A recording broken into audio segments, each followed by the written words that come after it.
وباللہ التوفیق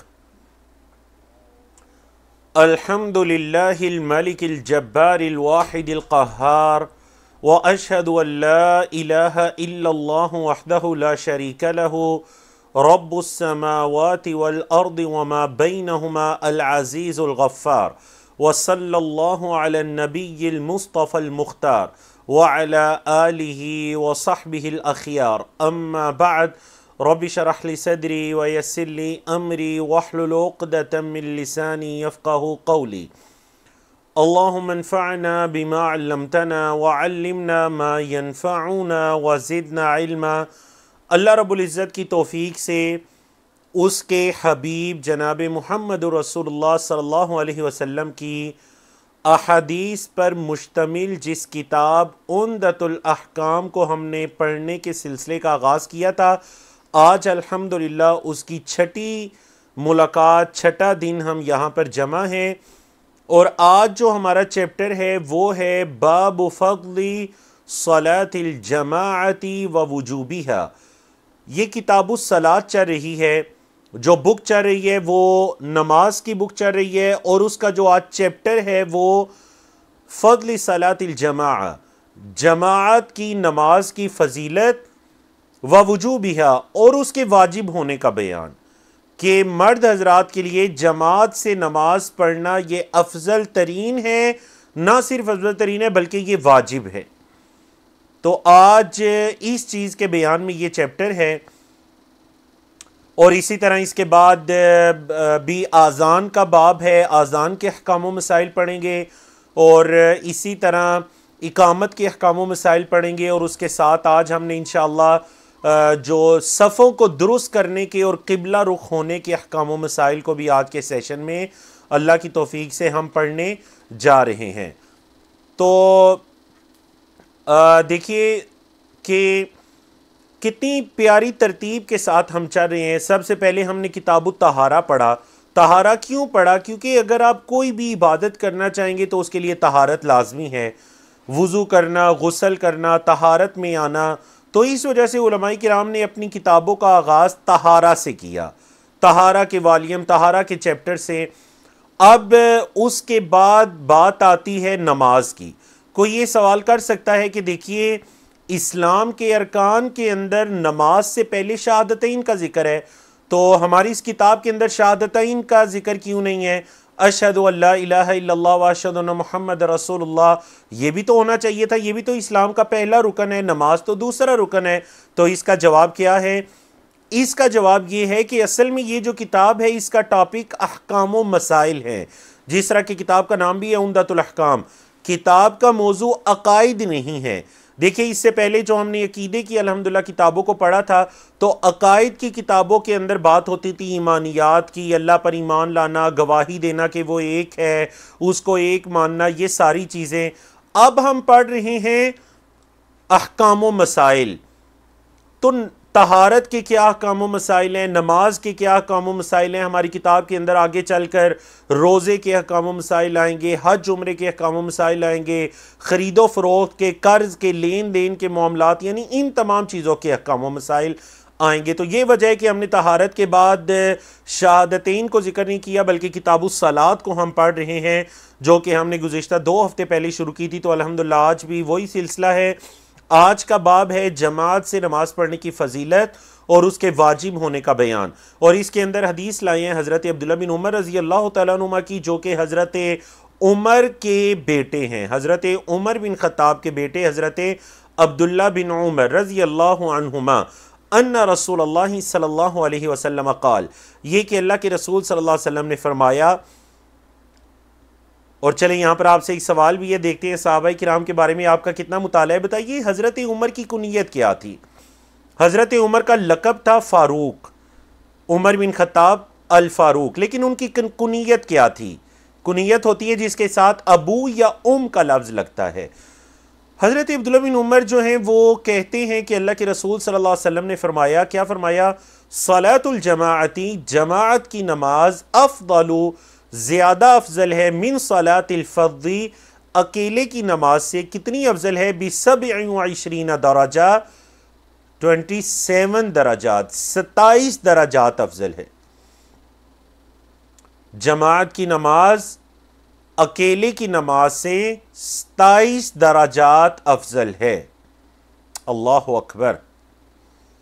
ایک انسان اگر اکیلے نماز پڑھتا ہے اور ایک انسان جماعت کے ساتھ نماز پڑھتا ہے تو جماعت کے ساتھ نماز پڑھنے والے کی نماز اس اکیلے کی نماز سے 27 درجات افضل ہے۔ ٹھیک ہے جی۔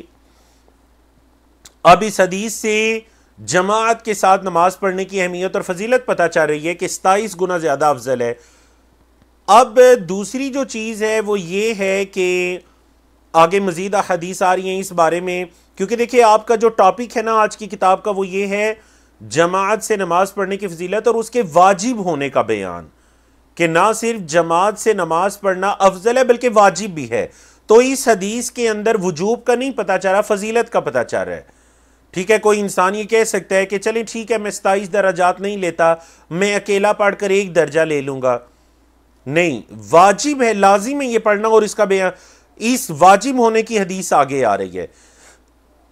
یہ حدیث ہے جماعت سے نماز پڑھنے کی فضیلت کے بارے میں، تو واجب کیسے ہوئی، واجب کا پتہ چلے گا اگلی احادیث سے جو کہ آ رہی ہیں۔ چلیے جی، اب آتے ہیں آپ کے جوابات کی طرف۔ جمیل قریشی صاحب ہے، سب سے پہلے آپ کا جواب درست آیا۔ نہیں، اچھا آپ میں سے کچھ لوگ ابو عبداللہ کہہ رہے ہیں، نہیں، میں حضرت عمر کی کنیت ابو عبداللہ نہیں تھی۔ کوثر شیخ ہیں، آپ کا جواب درست ہے۔ مزید جن کا جواب درست ہے جی 3 لوگ لیتے ہیں، اور تیسرے ہیں سسٹر ہیں غالباً فرحت نسیم۔ ماشاءاللہ یہ 3 لوگ ہیں جن کا جواب درست ہے۔ حضرت عمر کی کنیت تھی ابو حفص۔ کیا کنیت تھی؟ ابو حفص، ابو عبداللہ نہیں۔ ہاں، حضرت عمر کے بیٹے کا نام عبداللہ تھا، اس اعتبار سے آپ انہیں عبداللہ، ابو عبداللہ کہہ سکتے ہیں، لیکن جس کنیت سے وہ مشہور ہوئے اور کئی احادیث کے اندر ذکر بھی ہے اور آپ کی سیرت میں بھی ہے وہ ہے ابو حفص۔ ابو حفص عمر بن خطاب الفاروق رضی اللہ تعالی عنہ۔ اب ایک مسئلہ اس حدیث کے اندر رہ گیا بیان کرنا، اور وہ یہ ہے کہ جماعت کی نماز اکیلے کی نماز سے 27 گنا افضل ہے۔ کتنے گنا؟ 27 گنا افضل ہے۔ تو یہ جو درجہ ہے اس کا کیا مطلب ہے؟ مطلب کیا ہر وہ بندہ جس نے جماعت کے ساتھ نماز پڑھی تو اس کو 27 درجات زیادہ کا ثواب مل جائے گا، یا وہ 25 بھی ہو سکتے ہیں، 20، 18، 15 بھی ہو سکتے ہیں؟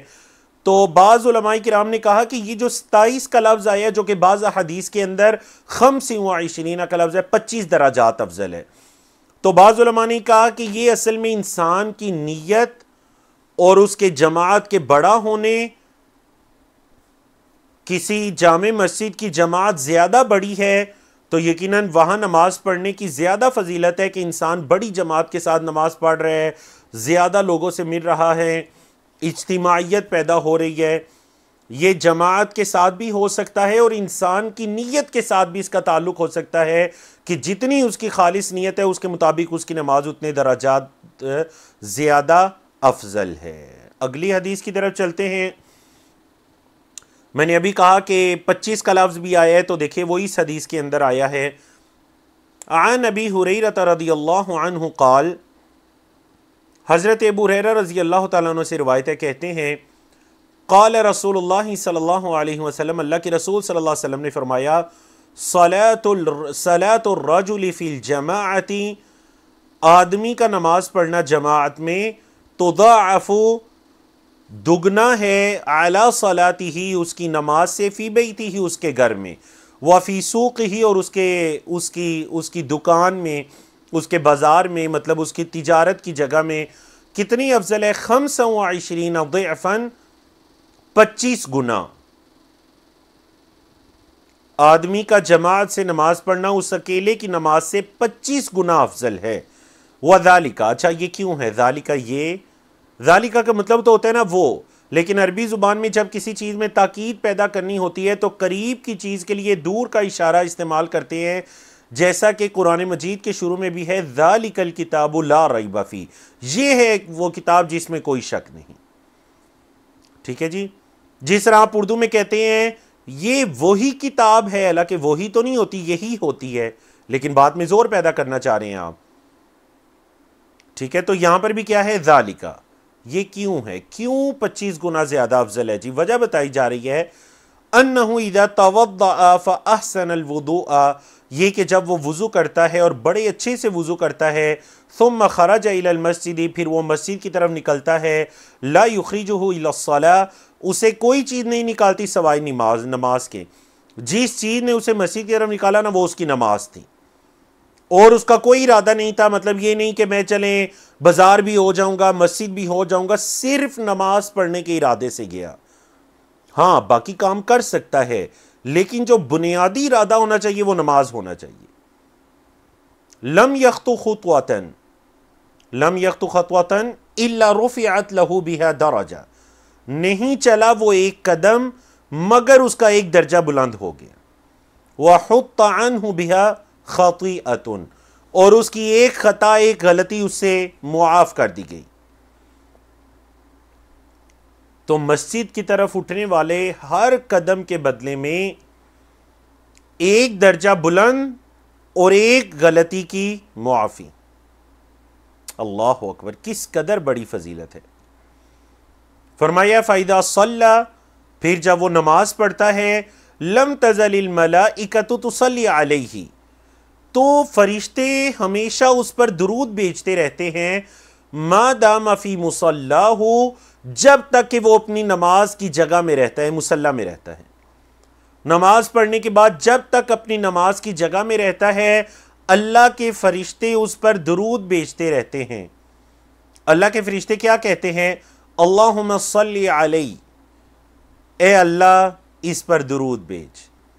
اللہم ارحمہ، اے اللہ اس بندے پر رحم فرما. ولا یزال فی صلاۃ، اور وہ ہمیشہ نماز کی حالت میں رہتا ہے، منتظر الصلاۃ، جب تک وہ نماز کے انتظار میں رہتا ہے. اللہ اکبر، بڑی پیاری حدیث ہے. اس حدیث کو اچھی طرح سے سمجھیے.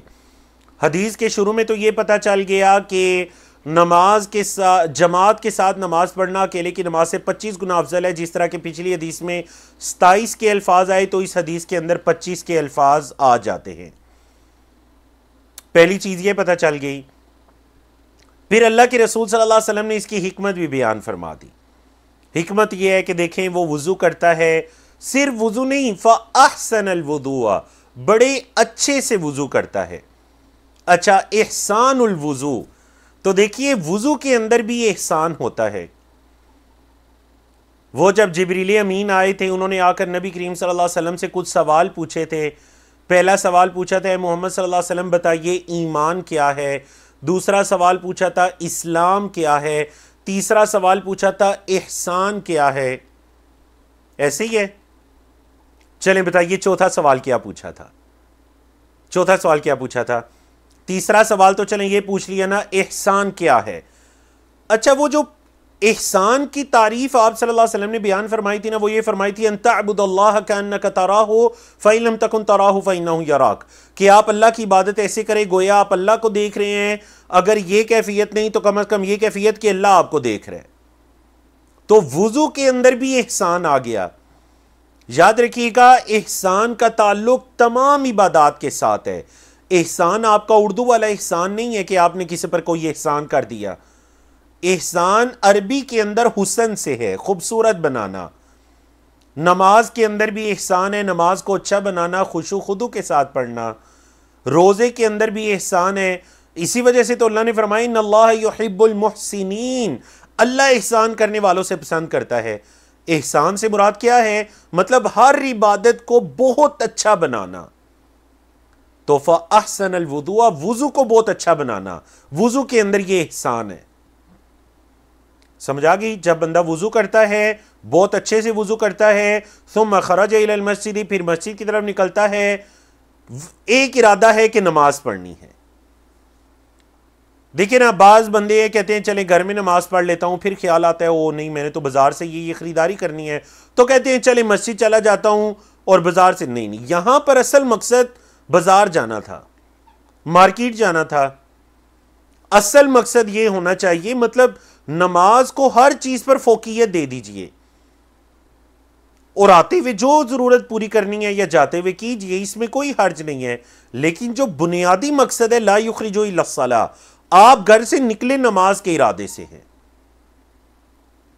جب اتنا اچھا وضو ہوگا اور اتنی اچھی نیت ہوگی گھر سے نکلنے کی، دیکھیں نا دونوں عبادات آ گئی، ظاہری عبادت ہے وضو اچھے سے، باطنی عبادت ہے نیت، دونوں میں بہت اچھا ہونا چاہیے بندہ۔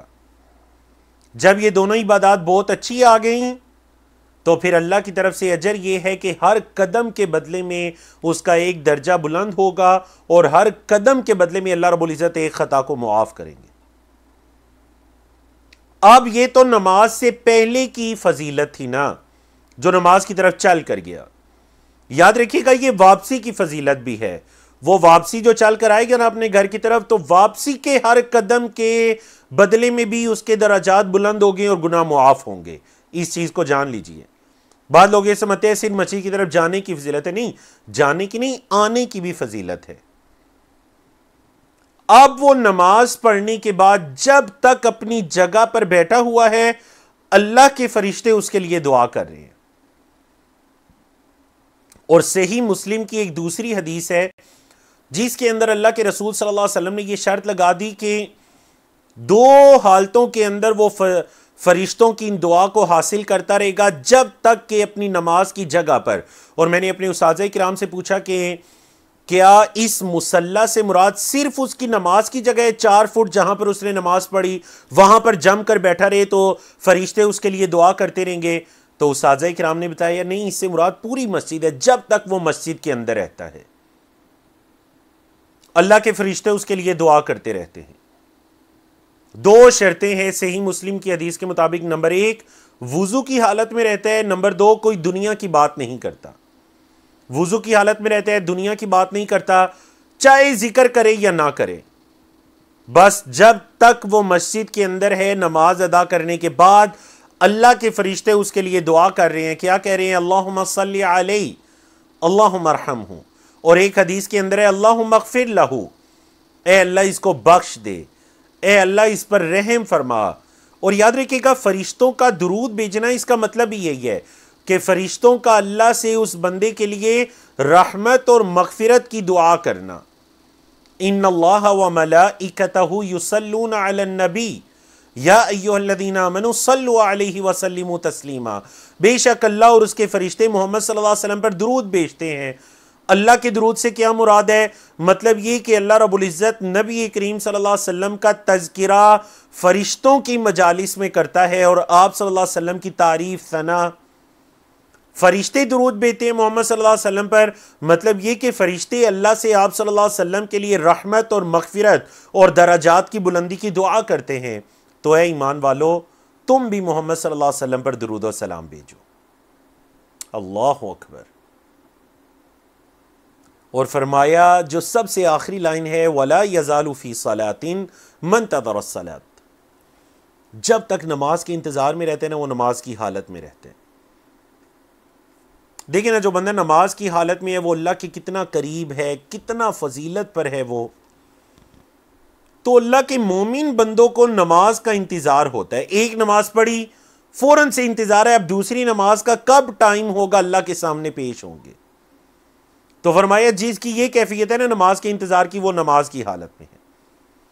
تو ہم سب یہ ارادہ کریں گے انشاءاللہ۔ اچھا پتہ ہے آپ کو یہ حدیث خواتین کے لیے بھی ہے، یہ نہیں کہ خواتین گھر کے اندر نماز پڑھیں تو بس سلام پھیرا اور فوراً سے مصلی اٹھایا اور چلے جی۔ خواتین بھی جب تک اپنے مصلی کی جگہ پر بیٹھی ہیں، بے وضو نہیں ہوئیں یا کوئی دنیا کی بات نہیں کی، اللہ کے فرشتے ان کے لیے بھی دعا کرتے رہیں گے، اور اگر مسجد کے اندر ہے تو پھر وہ بھی اس حدیث کی فضیلت کو پانے والی ہے۔ سمجھا گی آپ کو؟ تو اس وجہ سے کوشش کیا کریں نماز کے بعد ذکر و اذکار کو مکمل کریں، اپنی جگہ پر بیٹھے رہیں اور وضو کی حالت میں رہیں، دنیا کی باتیں نہ کریں، اللہ کے سامنے ہیں، جب تک اس حالت میں بیٹھے رہیں گے اللہ کے فرشتے دعا کریں گے اے اللہ اس بندے پر رحم فرما، اے اللہ اس بندے کو معاف کر دے۔ اور دیکھیں جب فرشتے میرے اور آپ کے حق میں دعا کریں گے تو کیا اللہ رب العزت ان کی دعا کو نہیں سنے گا؟ اللہ ضرور ان فرشتوں کی دعا کو سنے گا۔ اللہ رب العزت ہمیں توفیق عطا کرے ان اعمال، ان فضیلتوں کو حاصل کرنے کی۔ سسٹر اقرا ہیں، تقریباً جواب درست ہے۔ میں نے سوال یہ پوچھا تھا کہ جبریل امین نے جو نبی کریم صلی اللہ علیہ وسلم سے سوال کیے تھے، تو پہلا سوال کیا تھا مل ایمان، ایمان کیا ہے، دوسرا سوال اسلام کیا ہے، تیسرا سوال احسان کیا ہے، چوتھا سوال کیا تھا قیامت کے بارے میں، پانچواں سوال کیا تھا قیامت کی نشانیوں کے بارے میں۔ ٹھیک ہے جی، سسٹر اقرا ہیں، جواب درست ہے۔ جمیل قریشی صاحب ہے، جواب درست ہے۔ اور سسٹر جوہرا خاتون ہیں، آپ کا جواب بھی درست ہے، بارک اللہ فیکم ماشاءاللہ۔ اس کے علاوہ بہت سے جوابات درست موصول ہوئے، غالباً 12 13 14 کے قریب جوابات درست ہیں الحمدللہ۔ اللہ رب العزت آپ کو بہت برکتوں سے نوازے ماشاءاللہ۔ بڑی خوشی کی بات ہے کہ جو سوالات پوچھے جاتے ہیں کومنٹس کے اندر، جو اس کے جوابات آتے ہیں، تو میرا خیال ہے ابھی تک ایسا نہیں ہوا کہ میں کوئی ایسا سوال پوچھوں جس کا جواب مجھے سیشن کے دوران نہ آیا ہو۔ اللہ رب العزت آپ کو بہت برکتوں سے نوازے ماشاءاللہ۔ اگلی حدیث کی طرف چلتے ہیں۔ وَعَنْهُ، یاد رکھے گا جب بھی کسی حدیث کے شروع میں آئے نا وَعَنْهُ، تو اصل میں جو ہو ہے یہ ہے پروناؤن، ضمیر، اور پروناؤن کے پیچھے کوئی ناؤن بھی ہوتا ہے، کوئی اسم بھی ہوتا ہے۔ تو ہر ضمیر کے پیچھے کوئی اسم ہوتا ہے جس کی طرف وہ لوٹتی ہے۔ انہو انہی سے روایت ہے۔ بولے انہو کا کیا مطلب ہے؟ مطلب انہی سے روایت ہے، کن سے؟ جن کا ذکر پچھلی حدیث میں گزرا، حضرت ابو ہریرہ۔ تو جب بھی آپ کو صحیح بخاری، مسلم یا دیگر حدیث کی کتابیں پڑھتے ہوئے وعنہ کے الفاظ ملیں کسی حدیث کے شروع میں، تو یاد رکھیے گا اس سے مراد ہے کہ اس حدیث کے راوی صحابی وہی ہیں جو اس سے پچھلی حدیث کے ہیں۔ ٹھیک ہے جی، تو پچھلے حدیث کے راوی کون تھے؟ حضرت ابو ہریرہ، تو انہو سے مراد ہے اور انہی سے روایت ہے، مطلب حضرت ابو ہریرہ سے ہی رضی اللہ عنہ قال۔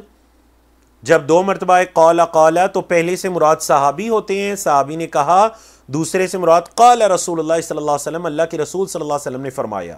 کیا فرمایا آپ صلی اللہ علیہ وسلم نے؟ اثقل الصلاة علی المنافقین، منافقوں پر سب سے ثقیل نماز، سب سے وزنی نماز منافقوں پر صلاۃ العشاء، عشاء کی نماز ہے، وہ صلاۃ الفجر، اور فجر کی نماز ہے۔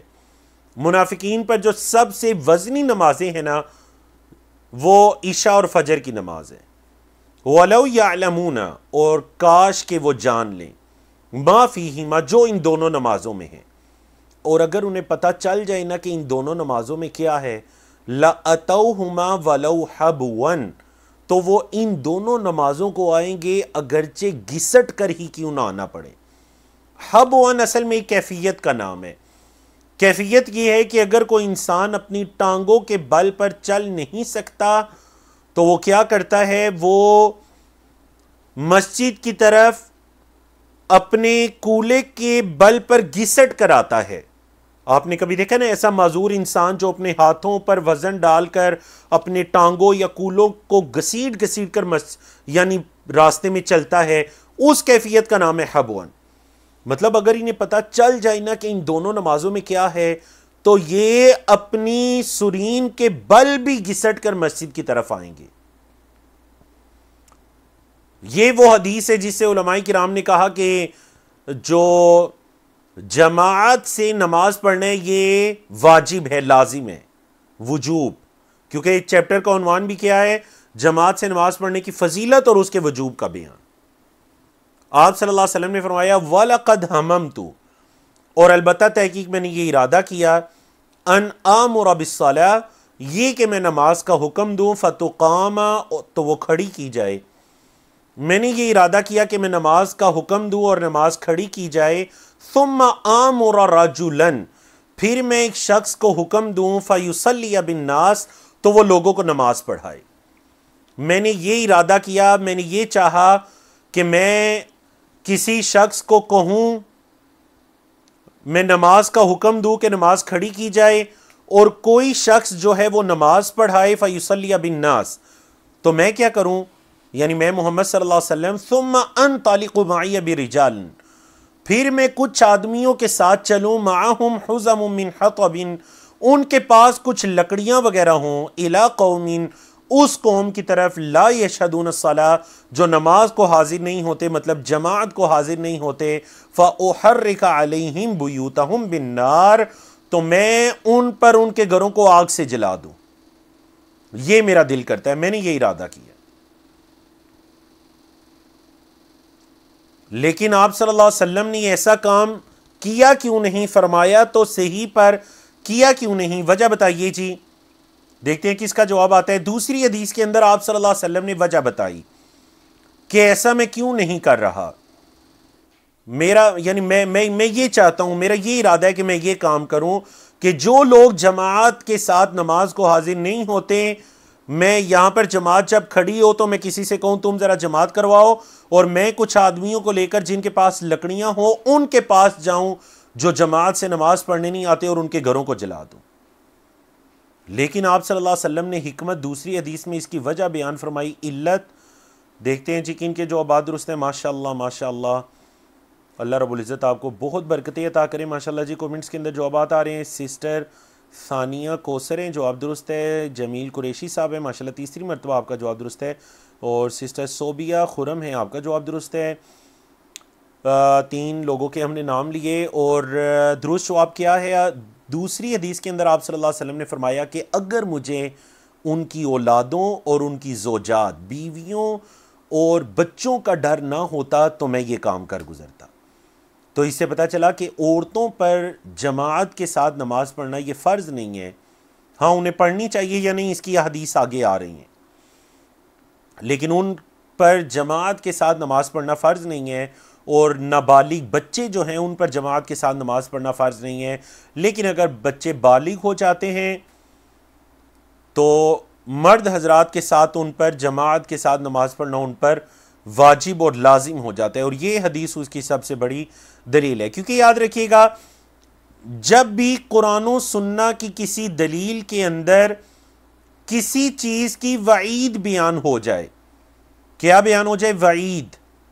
وعید سے مراد کیا ہے؟ جیسے کہ یہ آپ صلی اللہ علیہ وسلم نے بیان فرمائی کہ میں ان کے گھروں کو جلا دیتا، تو پھر وہ کام کرنا لازم ہو جاتا ہے۔ اور اگر وہ کوئی گناہ ہے تو اس گناہ سے بچنا لازم ہو جاتا ہے، مطلب وہ کام حرام ہو جاتا ہے اگر اس پر کوئی وعید آئی ہے۔ مطلب آگ کی وعید، جہنم کی وعید، اللہ کی لعنت کی وعید، غصے کی وعید، ایسا کوئی بھی کام ہے، یا پھر آپ صلی اللہ علیہ وسلم فرما دیں میں تمہیں منع کرتا ہوں یا میں تمہیں حکم دیتا ہوں، تو جس کام سے منع فرما دیں وہ حرام، اور جس کام کا حکم دے دیں اس کام کا کرنا لازم ہو جاتا ہے۔ آگے چلتے ہیں جی۔ حضرت عبداللہ بن عمر کی روایت ہے، اللہ اکبر، اور بڑی پیاری حدیث ہے۔ ایک تو خواتین کے مسجد جانے سے متعلق، اور دوسری صحابہ کرام کے ہاں نبی کریم صلی اللہ علیہ وسلم کی احادیث کی کیا اہمیت اور فضیلت تھی۔ یہ حدیث بہترین موضوع ہے۔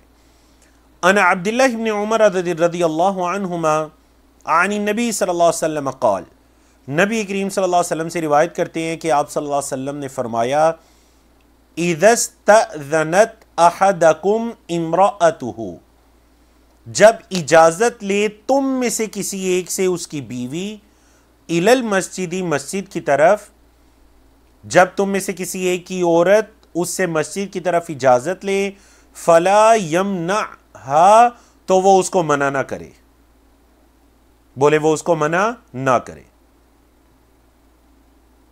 اب دیکھیں نبی کریم صلی اللہ علیہ وسلم کی حدیث یہاں پر مکمل ہو گئی ہے کہ جب تم میں سے کسی ایک کی عورت مسجد کی طرف جانے کے لیے اس سے اجازت لے تو وہ اسے منع نہ کرے، یہ نہ کہ میں نہیں مسجد لے کر جاتا۔ اب یہاں پر حدیث مکمل ہے۔ قال سے ایک واقعہ ہے چھوٹا سا۔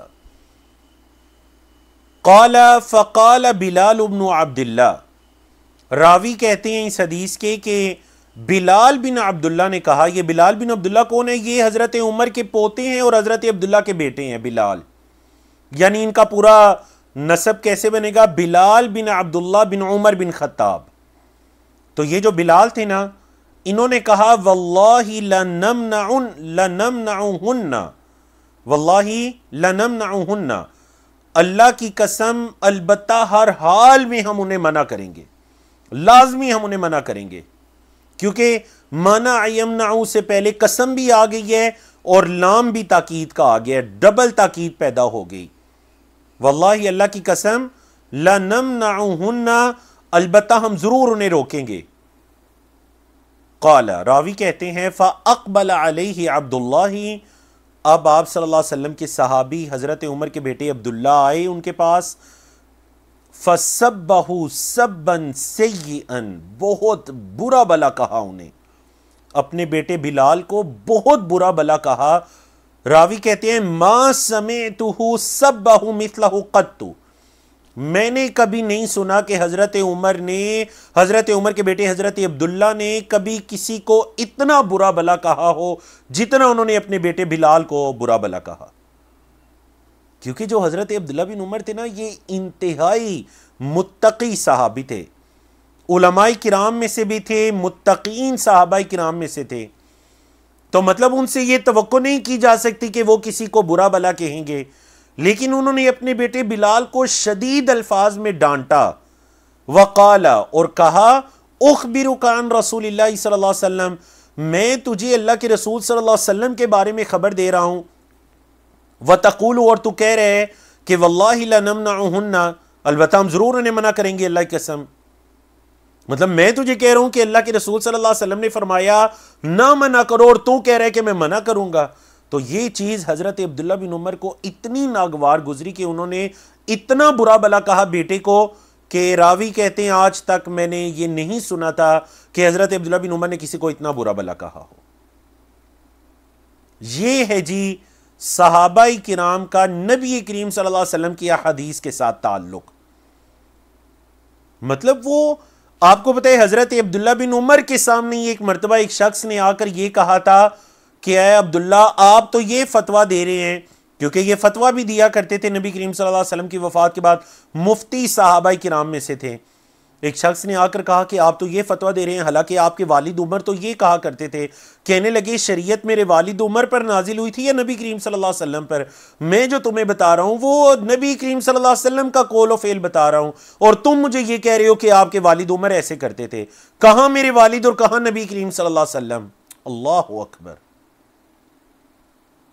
پتہ چلا صحابہ کرام نبی کریم صلی اللہ علیہ وسلم کی بات کے آگے اپنی اولاد یا اپنے والدین کو بھی وہ حیثیت نہیں دیتے تھے جو آپ صلی اللہ علیہ وسلم کی بات کو ہوتی. اگر کبھی ان کے والدین یا اولاد کی بات نبی کریم صلی اللہ علیہ وسلم کی بات سے ٹکرا رہی ہے، اللہ اکبر، نہ صرف برا بلا کہا، صرف برا بلا نہیں کہنا چاہیے اولاد کو بلکہ سمجھانا بھی چاہیے. مطلب اولاد اگر کوئی ایسی غلطی کر بھی دیتی ہے نا، تو دیکھیں پہلے تو انہوں نے برا بلا کہا، لیکن اس کے بعد کتنی حکمت سے سمجھایا، کتنی پیاری بات کہی. بیٹے کو کہا کہ میں یہ کہہ رہا ہوں کہ اللہ کے رسول صلی اللہ علیہ وسلم نے یہ فرمایا اور تو یہ کہہ رہے کہ ہم منع کریں گے. آپ صلی اللہ علیہ وسلم نے فرمایا مت روکو عورتوں کو، اور تو یہ کہہ رہے کہ ہم روکیں گے. اللہ اکبر. تو یقیناً بیٹے کو بھی یہ بات سمجھ میں آ گئی ہو گئی کہ نعوذ باللہ میں تو نبی کریم صلی اللہ علیہ وسلم کی مخالفت کرنے والا ہو گیا ہوں. اور قرآن مجید کے اندر اللہ رب العزت نے کیا فرمایا نبی کریم صلی اللہ علیہ وسلم کی مخالفت کے بارے میں کہ فَلْيَحْذَرِ الَّذِينَ يُخَالِفُونَ عَنْ أَمْرِهِ، وہ لوگ جو آپ صلی اللہ علیہ وسلم کے معاملے کی مخالفت کرتے ہیں، اس کے اگینسٹ جاتے ہیں، انہیں ڈر جانا چاہیے اسی چیز سے کہ ان تصیبہم فتنہ، کہ کہیں انہیں کوئی فتنہ نہ پہنچ جائے، او یصیبہم عذاب علیم، یا انہیں دردناک عذاب نہ پہنچ جائے. انہیں کوئی فتنہ یا دردناک عذاب نہ پہنچ جائے، انہیں اس چیز سے ڈر جانا چاہیے. وفی لفظ، اور ایک الفاظ یہ ہے کہ لا تمنعوا اماء اللہ مساجد اللہ، اللہ کی بندیوں کو اللہ کے گھروں سے، اللہ کی مساجد سے ہرگز نہ روکو. لا تمنعوا، مت روکو، اماء اللہ، اللہ کی بندیوں کو. یہ جو ایما ہے نا، یہ امتن کی جمع ہے، امتن، اور ایک بڑا پیارا نام ہوتا ہے امت اللہ، اللہ کی بندی. بالکل جیسے نام ہوتا ہے نا عبد اللہ، اللہ کا بندہ، تو اس کی مؤنث ہوتی ہے امت اللہ.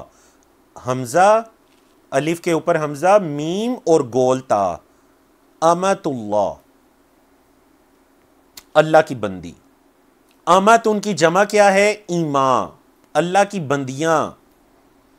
اللہ کی بندیوں کو مت روکو اللہ کے گھروں سے۔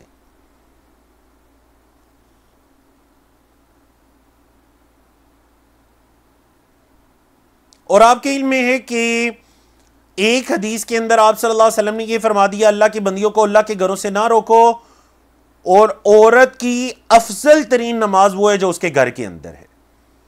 افضل ترین نماز کیا مطلب؟ پتہ یہ چلا کہ عورت کے لیے بہتر یہ ہے کہ وہ اپنے گھر میں نماز پڑھیں، لیکن اگر وہ مسجد جانا چاہتی ہے، جماعت کے ساتھ نماز کے ثواب کو حاصل کرنا چاہتی ہے، جمعے کا خطبہ سیکھنا چاہتی ہے، سننا چاہتی ہے، جمعے کے خطبے کے ذریعے علم حاصل کرنا چاہتی ہے، یا مسجد میں کوئی درس ہو رہا ہے اس درس کے ذریعے علم کو سیکھنا چاہتی ہے، تو انہیں مت روکو۔ مسجد کا ارادہ کریں تو مت روکو۔ عورت اگر یہ کہے کہ مسجد جانا ہے تو مردوں کو چاہیے کہ مت روکیں۔ ہمارے معاشرے میں یہ جو کہا جاتا ہے نا کہ جی عورت مسجد نہیں جا سکتی کیونکہ عورت کے مسجد جانے کے اندر فتنہ ہے، سچ بتائیے کیا باقی معاملات کے اندر بھی یہ کبھی کہا جاتا ہے؟ مثلا عورت نے اگر مارکیٹ جانا ہے، کسی کے گھر میں جانا ہے، تو یہ کہا جاتا ہے کہ بھئی وہاں نہ جاؤ وہاں پر فتنہ ہے۔ صرف نعوذ باللہ مسجد کی طرف کہا جائے تو کہا جاتا ہے عورت مسجد نہ جائے، مسجد میں فتنہ ہے۔ اور ماشاءاللہ عرب کے اندر آپ نے یہ دیکھا ہوگا کہ ہر مسجد کے اندر عورت کے نماز پڑھنے کی جگہ ہوتی ہے، اور پاک و ہند کی بھی بعض مساجد کے اندر۔ تو کوشش کریں ایسی مساجد جہاں عورتوں کی نماز پڑھنے کی جگہ ہے، عورتیں کبھی مسجد میں جائیں، جمعے کا خطبہ سنیں، جماعت کے ساتھ نماز کی فضیلت کو حاصل کریں۔ اور اگر کوئی گھر کے اندر نماز پڑھنا چاہے تو اس کی زیادہ افضل نماز یہ ہے کہ وہ گھر میں پڑھے، لیکن اگر مسجد جانا چاہے تو مردوں کو یہ تعلیم ہے کہ انہیں روکے مت۔ بلکہ عرب کے اندر یہاں پر سعودی عرب میں تو ہم نے جو مساجد دیکھی ان میں ماشاءاللہ صرف جمعے کی نماز میں نہیں، ہمارے ہاں جن مساجد میں اجازت ہوتی بھی ہے نا صرف جمعے کی نماز کی اجازت ہوتی ہے، یہاں پر میں نے دیکھا ہے کہ آپ میں سے جو عرب میں مقیم ہے انہوں نے دیکھا ہوگا کہ نہ صرف جمعے بلکہ عام نمازوں کے لیے بھی، عام جو فرض نمازیں نا ان کے لیے بھی عورتوں کے لیے کیا ہوتا ہے، مسجدیں کھلی ہوتی ہیں، عورتوں والی سائڈ کھلی ہوتی ہے، جائیں عورتیں نماز پڑھیں اگر پڑھنا چاہتی ہیں، سفر کے دوران بھی اور سفر کے علاوہ بھی۔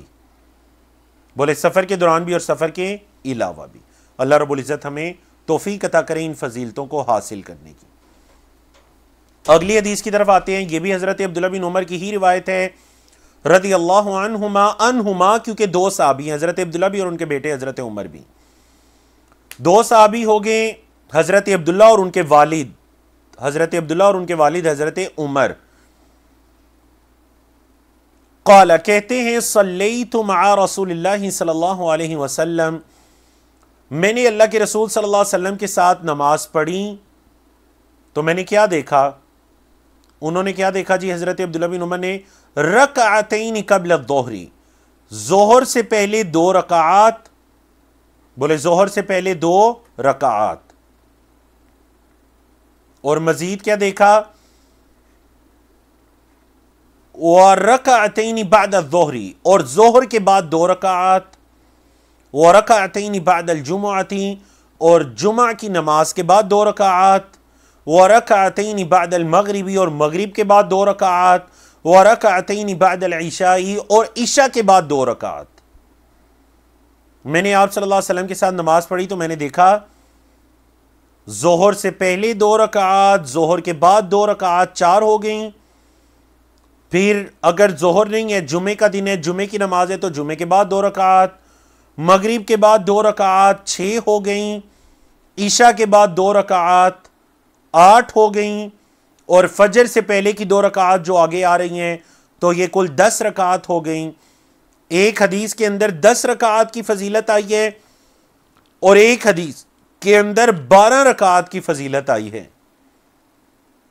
جب 12 رکعات ہو گئی نا تو ظہر سے پہلے 2 نہیں بلکہ 4 رکعات ہو جائیں گی، اس طرح 12 کی گنتی پوری ہو جائے گی۔ تو آپ صلی اللہ علیہ وسلم نے کیا فرمایا؟ جس نے 12 رکعات کی حفاظت کی میں اسے جنت میں ایک گھر کی ضمانت دیتا ہوں۔ وفی لفظ، اور ایک لفظ کیا ہے، مطلب حدیث کے ایک ٹکڑے میں یا ایک لفظ، ایک روایت کے اندر، ایک حدیث کے اندر یہ الفاظ ہیں فَأَمَّا الْمَغْرِبُ وَالْعِشَاءُ وَالْجُمْعَةُ فَفِي بَيْتِهِ، تو جو مغرب کی نماز ہے، عشاء کی نماز ہے اور جمعے کی نماز ہے، فَفِي بَيْتِهِ، تو وہ ان کے گھر میں ہے۔ کیا مطلب مغرب عشاء اور جمعے کی سنتیں، مغرب عشاء اور جمعے کی جو دو رکعات ہے نا، مغرب کے بعد کی 2 رکعات، عشاء کے بعد کی 2 رکعات اور جمعے کے بعد کی 2 رکعات، یہ نبی کریم صلی اللہ علیہ وسلم کا کیا معمول تھا؟ ففی بیتہ، آپ صلی اللہ علیہ وسلم یہ اپنے گھر میں پڑھا کرتے تھے۔ وفی لفظ، اور حدیث کے کچھ الفاظ یہ ہیں کہ ان ابن عمر، یہ کہ ابن عمر نے یعنی حضرت عبداللہ بن عمر رضی اللہ تعالیٰ عنہما نے قال کہا، حدثتنی حفصۃ، مجھے بتایا حفصہ نے۔ چلیں جی بتائیے حضرت ابن عمر اور حفصہ کے درمیان کیا رشتہ تھا؟ سوچ سمجھ کر جواب دیجیے گا۔ حضرت ابن عمر اور حفصہ کے درمیان کیا رشتہ تھا؟ حفصہ نے مجھے کیا بتایا کہ ان نبی صلی اللہ علیہ وسلم کان یصلی سجدتین خفیفتین، نبی کریم صلی اللہ علیہ وسلم 2 خفیف سجدے پڑھا کرتے تھے۔ سجدے سے مراد یہاں 2 رکعات ہیں، بعض اوقات عربی زبان میں جز بول کر کل مراد لیا جاتا ہے، تو یہاں سجدہ بول کر پوری رکعت مراد لیا گیا، یعنی 2 انتہائی خفیف رکعات پڑھا کرتے تھے۔ کب؟ بعد ما یطلع الفجر، اس کے بعد کہ فجر طلوع ہو، یعنی فجر طلوع ہونے کے بعد۔ کیا مطلب یہ فجر کی 2 رکعات ہیں، لیکن انتہائی خفیف، انتہائی مختصر۔ وَكَانَتْ سَاعَةً، اور یہ ایسی گھڑی تھی، لا ادخل علی النبی صلی اللہ علیہ وسلم فیہا، حضرت عبداللہ بن عمر کہہ رہے ہیں کہ یہ مطلب ایسی گھڑی تھی کہ میں آپ صلی اللہ علیہ وسلم کے پاس اس وقت میں نہیں جاتا تھا، کیونکہ یہ فجر کی نماز سے پہلے کا وقت ہے، انسان ابھی اپنے آرام سے بستر سے اٹھ رہا ہوتا ہے یا آرام کر رہا ہوتا ہے، فجر کی نماز کی تیاری میں ہوتا ہے، تو میں اس وقت آپ صلی اللہ علیہ وسلم کے پاس نہیں جایا کرتا تھا۔ تو اب جب نہیں جاتا تھا تو پھر کیا ہوا؟ چلیں آپ کا جواب دیکھتے ہیں جی۔ ماشاء اللہ جی، ماشاء اللہ جی۔ قمر النساء ہیں، ثروت النساء ہیں، اور مزید ہیں جی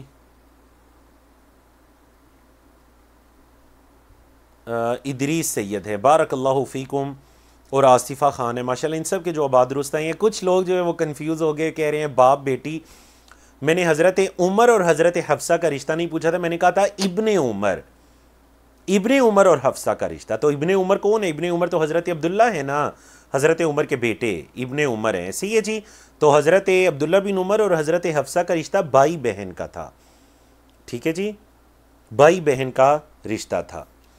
حضرت حفصہ حضرت عمر کی بیٹی، ام المؤمنین، نبی کریم صلی اللہ علیہ وسلم کی زوجہ۔ اللہ اکبر۔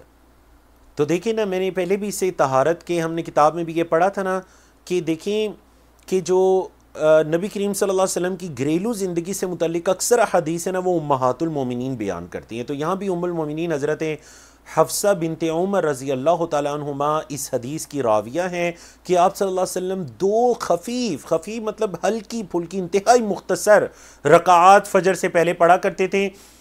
تو پہلی رکعت میں آپ صلی اللہ علیہ وسلم سورۃ الکافرون پڑھا کرتے ہیں، اور دوسری رکعت میں سورۃ الاخلاص پڑھا کرتے ہیں، جیسا کہ آگے آ بھی رہا ہے۔ تو یہ فجر سے پہلے کی 2 انتہائی مختصر رکعات تھیں۔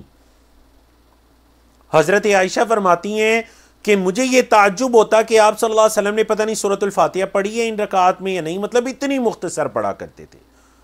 تو چونکہ وہ فجر کی نماز کو آپ صلی اللہ علیہ وسلم طویل کیا کرتے، لمبی قرات کیا کرتے، تو پھر اس سے پہلے جو سنتیں ہیں وہ انتہائی مختصر پڑھا کرتے۔ اور اس حدیث سے چلیں ایک اور مسئلہ ثابت ہو رہا ہے، دیکھتے ہیں آپ میں سے کون اس مسئلے تک پہنچیں گے۔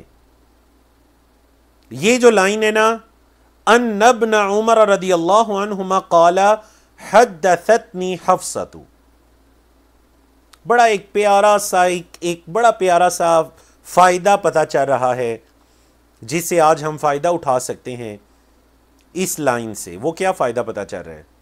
چلیں کچھ دیر آپ کو دیتے ہیں، سوچئے دوبارہ کیا ہے۔ میں بتا دوں کہ یہ جو 3rd لاسٹ لائن ہے نا، ان ابن عمر رضی اللہ عنہما قال حدثتنی حفصۃ، اس والی لائن سے کیا پتہ چل رہا ہے؟ اگلی حدیث کی طرف چلتے ہیں۔ حضرت عائشہ کی روایت ہے رضی اللہ عنہا قالت، کہتی ہیں لم یکن النبی صلی اللہ علیہ وسلم علی شیء من النوافل، نبی کریم صلی اللہ علیہ وسلم نوافل میں سے کسی بھی چیز کی اشد تعاہدا منہ علی رکعتی الفجر، فجر کی 2 رکعات سے بڑھ کر کسی نفل کا اتنا اہتمام نہ کرتے۔ مطلب جو فرض کے علاوہ جتنی بھی نمازیں ہیں، چاہے وہ نماز کی سنتیں ہیں، نوافل، دیگر ساری چیزیں، یہ سب نفل نماز میں آتی ہیں۔ تو تمام نوافل کے اندر آپ صلی اللہ علیہ وسلم جن نوافل کا سب سے زیادہ اہتمام کیا کرتے نا، وہ فجر کی 2 سنتیں تھیں۔ بولے وہ فجر کی 2 رکعات 2 سنتیں تھیں۔ وفی لفظ لمسلم، اور مسلم کے الفاظ کیا ہیں کہ رکعتا الفجر، فجر کی 2 رکعات خیر من الدنیا وما فیہا، یہ دنیا اور جو کچھ دنیا کے اندر ہے اس سے بہتر ہے۔ فجر کی 2 رکعات جو کچھ دنیا میں ہے، بلکہ دنیا اور جو کچھ دنیا میں ہے اس سے بہتر ہے۔ تو فجر کی 2 رکعات بڑی ہی پیاری 2 رکعتیں آپ صلی اللہ علیہ وسلم، حتیٰ کہ اتنا ان کا اہتمام کیا کرتے تھے کہ آپ صلی اللہ علیہ وسلم سفر کے اندر جب انسان کی فرض نماز بھی قصر ہو جاتی ہے تو آپ صلی اللہ علیہ وسلم سفر کی حالت میں بھی ان 2 سنتوں کو نہیں چھوڑا کرتے تھے، ان کو پڑھا کرتے تھے۔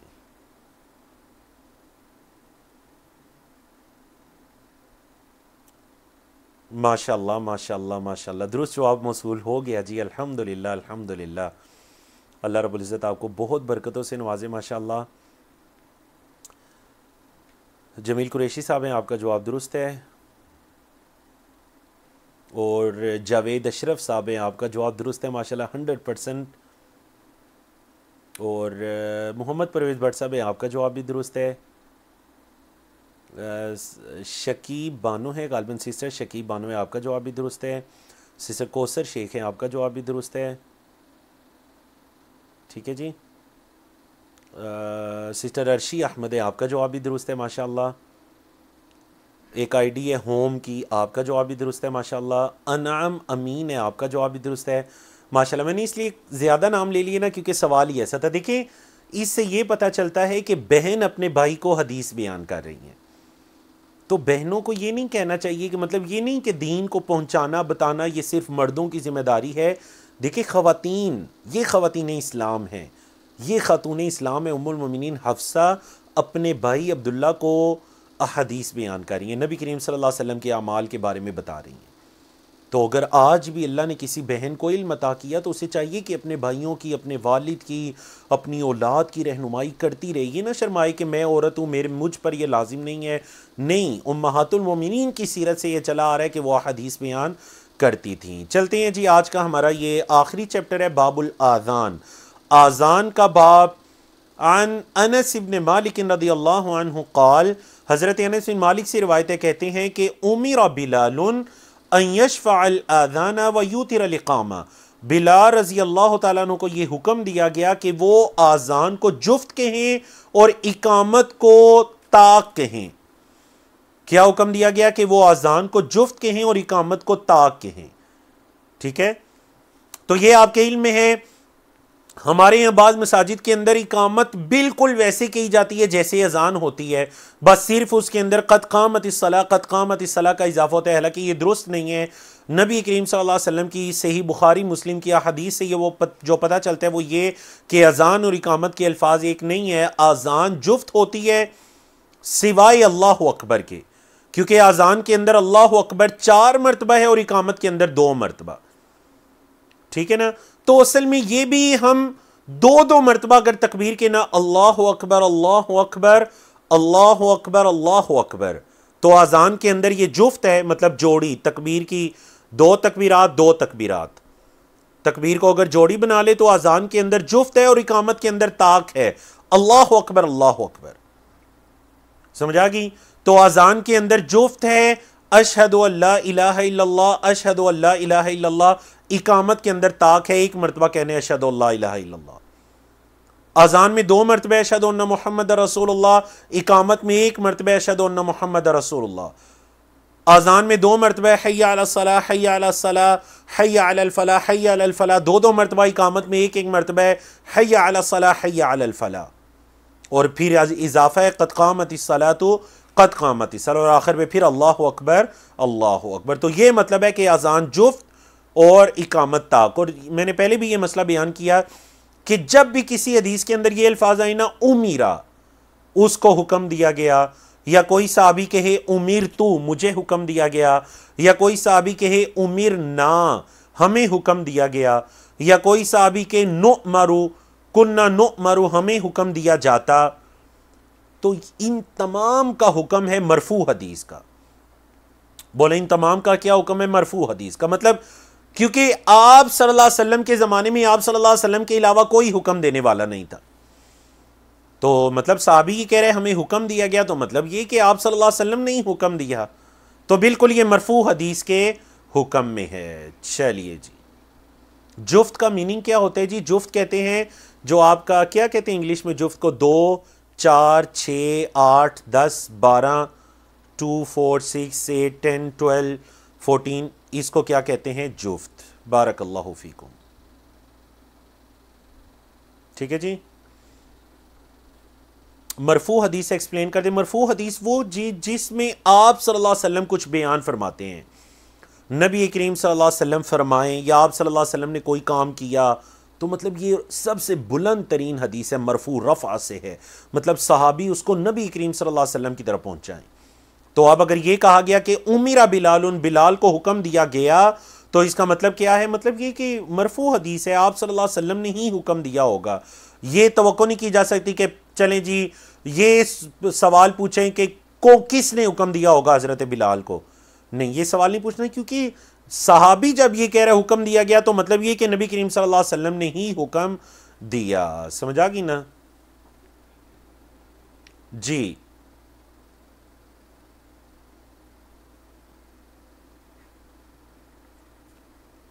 اگلی حدیث پڑھتے ہیں، بڑی پیاری حدیث ہے باب الاذان کی، اور آج ہم یہ بس باب الاذان کی انشاءاللہ 3 حدیث پڑھ کے اس کو مکمل کرتے ہیں۔ عن ابی جحیفہ وہب بن عبداللہ السوائی، ابو جحیفہ وہب بن عبداللہ السوائی رضی اللہ تعالیٰ عنہ سے روایت ہے، قال کہتے ہیں اتیت النبی صلی اللہ علیہ وسلم، میں نبی کریم صلی اللہ علیہ وسلم کے پاس آیا،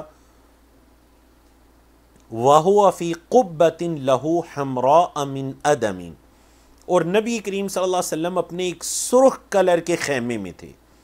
قبہ ایک کپڑا جس کو زمین میں خیمے کی طرح گاڑ دیا جاتا ہے، اور کوئی اس میں آرام وغیرہ کرتا ہے چھاؤں کے اندر دھوپ سے بچنے میں، تو نبی کریم صلی اللہ علیہ وسلم ایک چمڑے کے سرخ کلر کے خیمے میں تھے۔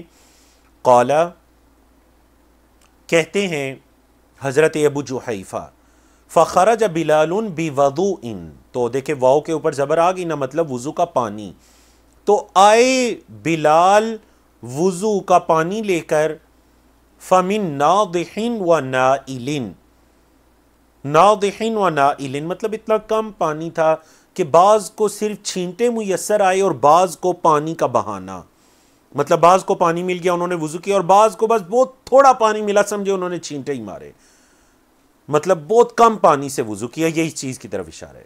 قال، کہتے ہیں راوی حضرت ابو جحیفہ، فخرج النبی صلی اللہ علیہ وسلم علیہ حلۃ حمراء، نبی کریم صلی اللہ علیہ وسلم باہر تشریف لائے اور آپ کے اوپر سرخ لباس تھا، کأنی انظر الی بیاض ساقی، گویا کہ میں دیکھ رہا تھا نبی کریم صلی اللہ علیہ وسلم کی پنڈلیوں کی سفیدی کی طرف۔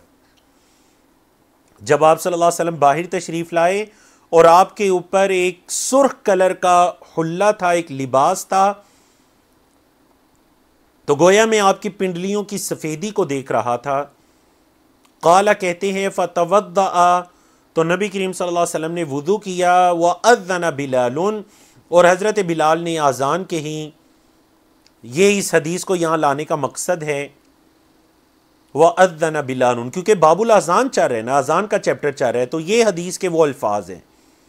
قال، کہتے ہیں فجعلت اتتبع فاہ ہا ہنا وہا ہنا، تو میں حضرت بلال کے منہ کو دیکھ رہا تھا ایسے اور ایسے۔ کیا مطلب ہا ہنا؟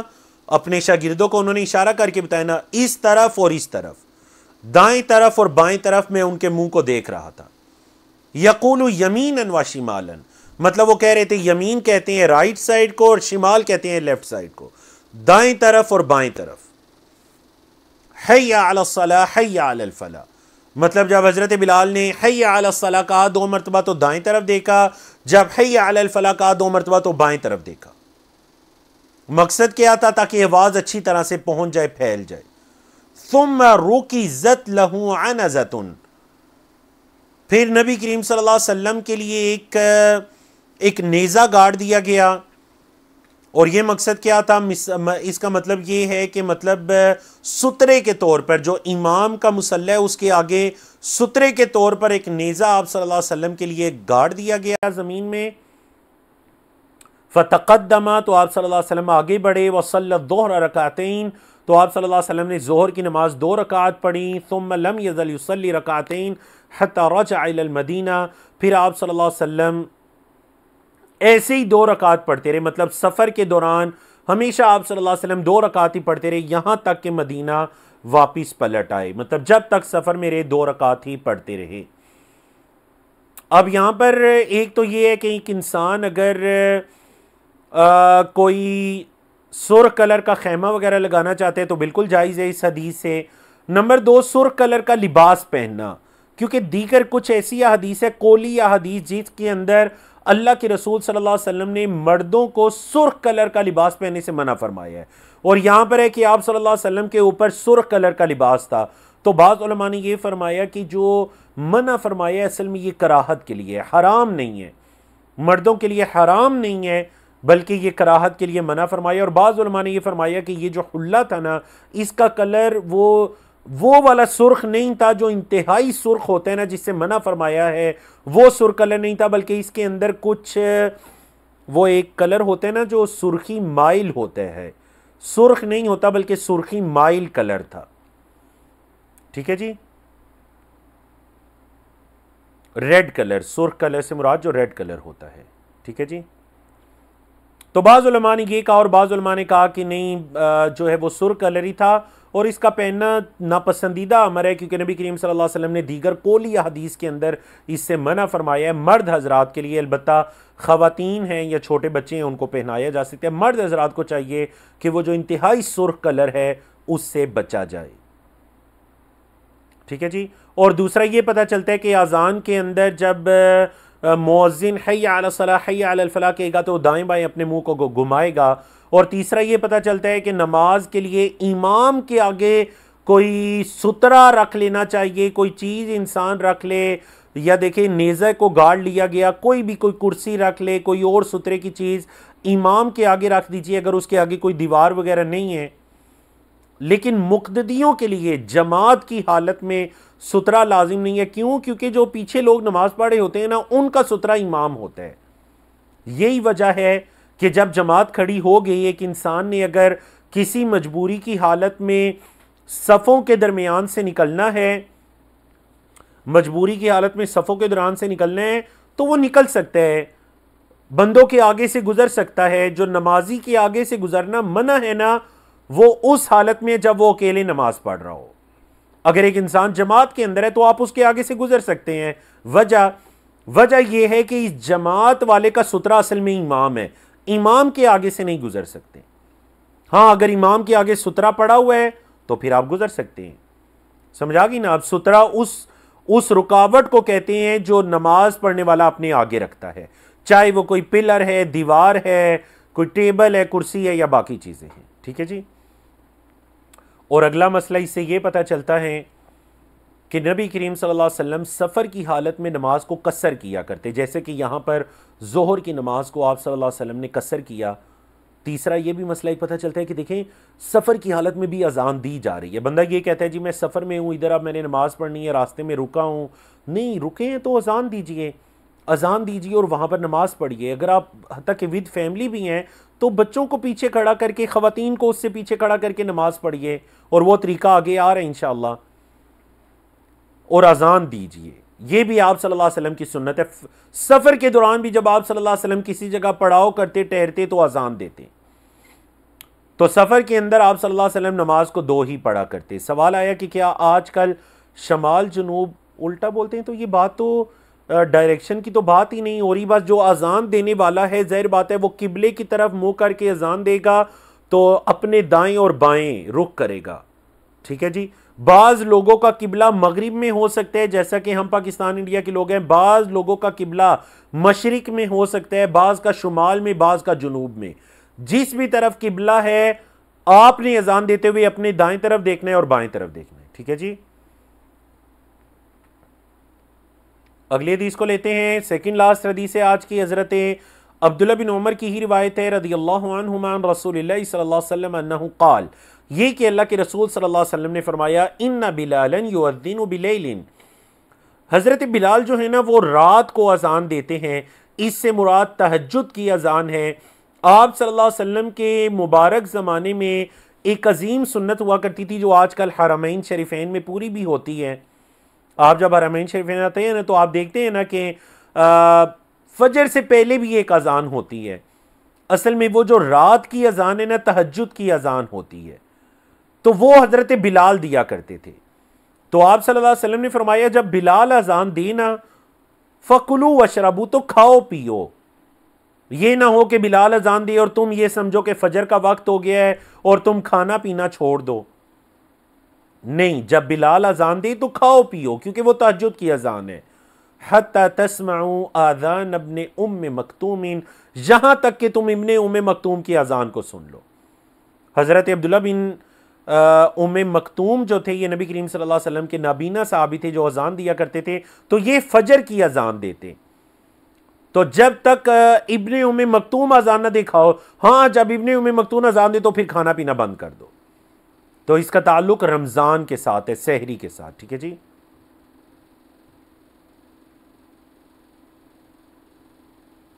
سترے کی لینتھ کتنی ہونی چاہیے؟ سترے کی لینتھ بعض حدیث کے اندر آئی ہے ایک ہاتھ جو ہے وہ یہاں آپ کی سنگلی سے لے کر یہاں تک بنتا ہے، تقریباً یہ 1.5 فٹ کا 1.5 فٹ کا یہ ایک فاصلہ ہوتا ہے، نارمل ہاتھ تو اتنا سترا ہونا چاہیے۔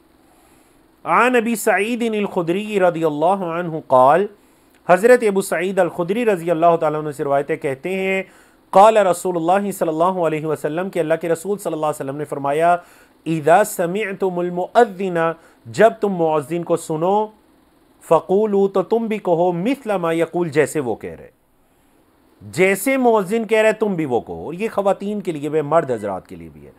اکثر گھروں کے اندر خواتین اذان سنتی ہیں، اذان کا جواب نہیں دیتی، حالانکہ اگر وہ چلیں جماعت کے ساتھ نماز پڑھنے نہیں بھی جا رہی تو کم از کم اذان کا جواب دے کر وہ اس فضیلت کو پالیں۔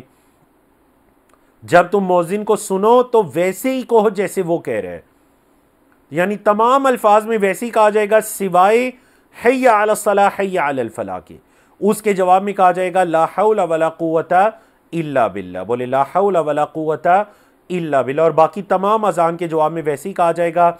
ایک حدیث کے اندر آپ صلی اللہ علیہ وسلم نے فرمایا کہ جس نے مؤذن کی اذان کو سن کر ویسے ہی کہا جیسے مؤذن کہتا ہے، اس کا جواب دیا اور اس کے بعد اس نے مجھ پر درود بھیجا جو درود ابراہیمی ہے، اللہم صلی علی محمد وعلی آل محمد کما صلیت علی ابراہیم وعلی آل ابراہیم انک حمید مجید، اللہم بارک علی محمد وعلی آل محمد کما بارکت علی ابراہیم وعلی آل ابراہیم انک حمید مجید، درود بھیجا، اور پھر اللہ رب العزت سے میرے لیے بلند درجے کا سوال کیا تو میری شفاعت اس کے لیے لازم ہو جاتی ہے۔ اللہ اکبر۔ وہ جو دعا ہے نا اللہم رب هذه الدعوة التامة والصلاة القائمة آت محمد الوسیلة والفضیلة وبعثه مقاما محمود الذي وعدت انك لا تخلف یہ جو الفاظ ہیں، جس نے اذان کو سنا پھر مجھ پر درود کہا اور یہ دعا پڑھی اللہم رب هذه الدعوة التامة، میری شفاعت اس کے لیے لازم ہو جاتی ہے۔ تو اس کا جواب دیا کریں، اذان کا جواب دیں۔ بعض لوگ یہ کہتے ہیں کہ جی اذان کے جواب کے بعد اللہم رب هذه الدعوة پڑھنا چاہیے، نہیں، اذان کے جواب کے بعد درود شریف اور پھر اللہم رب هذه الدعوة، ٹھیک ہے۔ یہ تین چیزیں ہمارے معاشرے کے اندر جو بہت زیادہ یہ چیز عام ہو چکی ہے کہ اذان سے پہلے جو درود پڑھا جاتا ہے اور پھر اسے لاؤڈ سپیکر پر پڑھا جاتا ہے الصلاۃ والسلام یا دیگر کسی بھی الفاظ کے ساتھ، تو دیکھیں آپ اذان کا باب پڑھ رہے ہیں، تمام احادیث کی کتابوں کو لے لیجئے، صحیح بخاری، صحیح مسلم، سنن ابی داؤد، سنن ترمذی، سنن نسائی، ابن ماجہ، دیگر احادیث کی کتابیں، مسند احمد، کسی حدیث کے اندر یہ نہیں آتا کہ اللہ کے رسول صلی اللہ علیہ وسلم نے یا آپ کے صحابہ نے آذان سے پہلے درود پڑھا ہو۔ اور اس وجہ سے آپ نے بھی یہ دیکھا ہوگا کہ آج سے اگر ہم 30 40 50 سال پیچھے چلے جائیں تو اس طرح مبالغہ رائی سے اذان سے پہلے یہ درود شریف نہیں پڑھا جاتا تھا، جس کو آج اذان کا حصہ سمجھ لیا گیا ہے۔ تو اس وجہ سے جو درود شریف پڑھنے کی فضیلت ہے وہ اذان کے بعد ہے، اور وہ بھی لاؤڈ سپیکر پر اونچی آواز سے نہیں، صرف اذان کے الفاظ اونچی آواز سے کہے جائیں گے، اللہ اکبر اللہ اکبر، اور پھر آخر میں اللہ اکبر اللہ اکبر، پوری اذان کی آواز اونچی آواز میں کہے جائیں گے، اور اس کے علاوہ اذان سے پہلے کوئی درود نہیں ہے، اور اذان کے بعد کا جو درود ہے، صلاۃ ہے، وہ بھی آہستہ آواز میں پڑھی جائے گی۔ میں نے خود سنا بعض جگہوں پر کہ اذان کے بعد سپیکر پر ہی اونچی آواز میں درود شریف بھی پڑھا جا رہا ہے، اور اونچی آواز میں ہی اللہم رب ہذہ الدعوہ والی دعا بھی پڑھی جا رہی ہے۔ یہ بالکل خلاف سنت ہے۔ اصل میں اذان کا لفظی مطلب ہے پکار، اونچی آواز، اور نبی کریم صلی اللہ علیہ وسلم کے زمانے میں اونچی آواز صرف انہی الفاظ کی ہوتی تھی، اس کے علاوہ درود شریف پڑھنا یا یہ دعا پڑھنا اللہم رب ہذہ الدعوہ، یہ جو ہے وہ آہستہ آواز سے پڑھا جاتا تھا، جس نے پڑھنا ہے وہ پڑھے۔ اذان کا تعلق صرف اونچی آواز سے تھا۔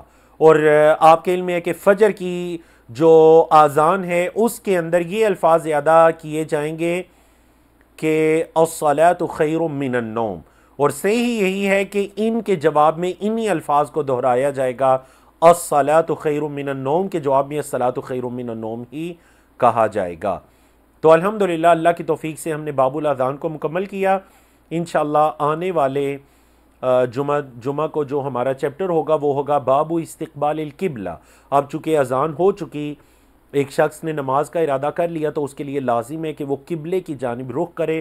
تو آنے والے ہفتے انشاءاللہ ہم استقبال القبلہ کے بارے میں پڑھیں گے، اور اس کے علاوہ باقی جو ہمارے چیپٹرز ہیں، آج میرا ارادہ تھا کہ استقبال القبلہ کو ہم پڑھ دیں گے، لیکن شاید وقت ہمیں اتنی اجازت نہیں دے رہا، تو اسی پر اکتفا کرتے ہیں۔ اگلے ہفتے انشاءاللہ استقبال القبلہ اور اس سے اگلے چیپٹرز کو اللہ کی توفیق سے پڑھیں گے۔ اقول قولی ھذا استغفر اللہ لی ولکم ولسائر المسلمین من کل ذنب، وصلی اللہ تعالی علی نبینا محمد وعلی آلہ وصحبہ اجمعین۔